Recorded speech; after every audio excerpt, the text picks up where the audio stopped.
Аускултацията на сърдечно болни е основен метод, като някои основни правила, които трябва да се спазват, аускултация на сърцето, са, че извършва се в различни положения на болния, както в легнало по гръб, така и в ляво странично положение или в седнало и наведено положение напред, понеже някои шумови се чуват по-добре в едно или в друго положение.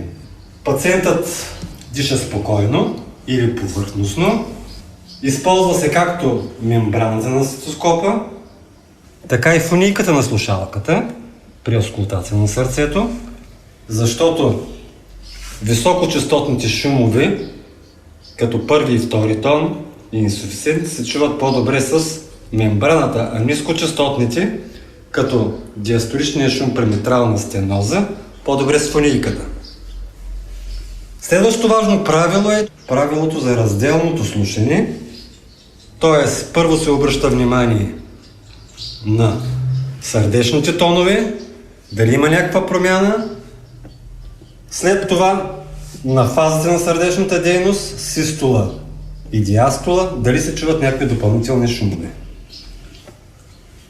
Аускултацията на сърцето включва определяне на ритъмът на сърцето, дали е ритмична или аритмична сърдечната дейност, каква е сърдечната честота, има ли промяна в сърдечните тонове, има ли допълнителни шумове.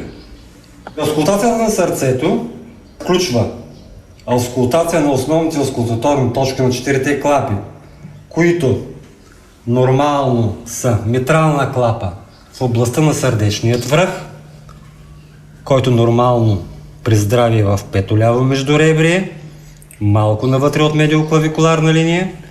Трикоспидална клапа се прислушва в четвърто и пето междуребрие вляво до стернума, както и в четвърто междуребрие вдясно до стернума. Аортна клапа се прислушва в второ дясно междуребрие до стернума, пулмонална клапа във второ ляво междуребрие до стернума, трето ляво междуребрие до стернума се означава като пункт на Боткин ерб.